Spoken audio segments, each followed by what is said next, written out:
Good morning, students. Today we're going to see with the motional EMF from Lorentz force. So we are going to derive the equation for EMF from using Lorentz force. Okay.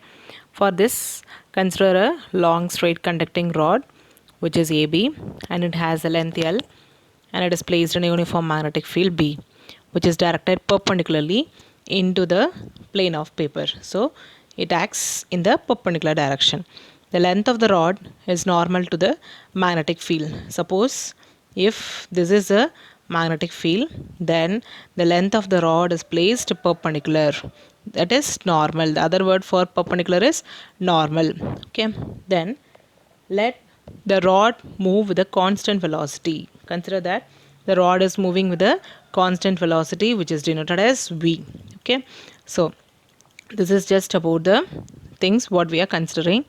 Next is when the rod moves, the free electron represented in the same way as it is in the beam. So when it is moving, it has the same velocity. Then we are taking the Lorentz force. According to Lorentz force, F is equal to minus E into V cross B.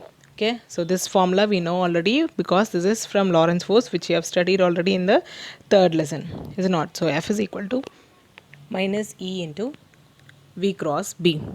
Okay, now in this,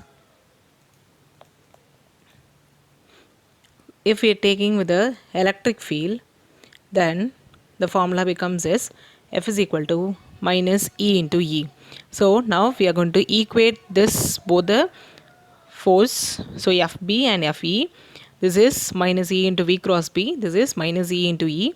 Now both the sides we are having with a modulus. So both the sides minus gets cancelled, and same way both the side the value of E gets cancelled. So V cross B, when you are having with the cross, we will get with the term sine theta. So we are writing as 90. Why we are writing as 90 is because it is perpendicular. Perpendicular always you will get the angle to be 90 degree. Okay, so E is equal to VB into sine 90. As we know that the value of sine 90 is what? 1. So V is equal to E into B. Okay, then we are going to take the potential difference.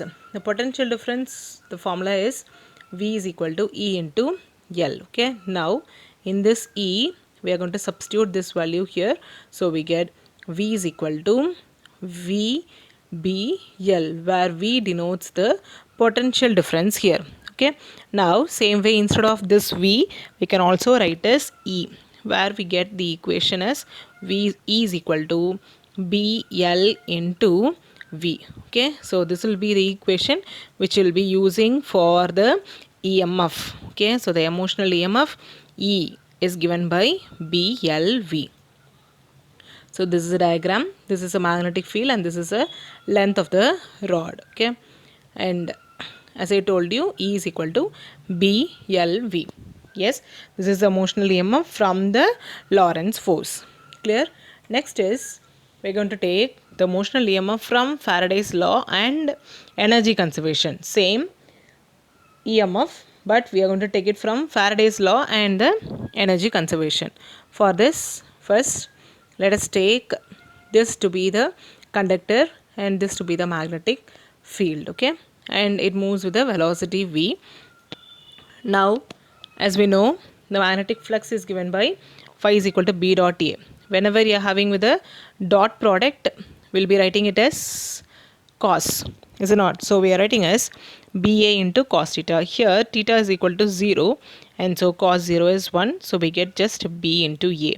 Okay, now we are having with the area. So what is the formula for area is equal to length into breadth, is it not? Now instead of this length we are writing as L. For breadth we are writing as X here. Okay, then equation of E, which is given by d phi divided by dt.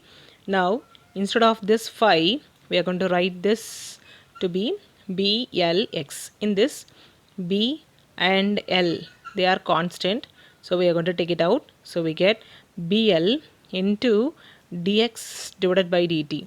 So what is dx divided by dt? It is the rate of change of displacement by time.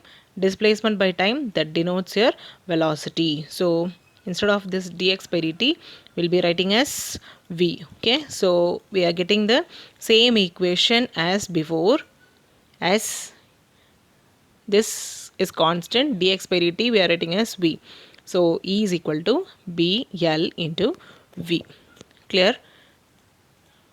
Since v is equal to dx by dt. Now if you are going to find what is the current, I is given by E divided by R. E value is BLV divided by R. Okay, so this gives a value of current which is flowing in the conductor. Clear with this?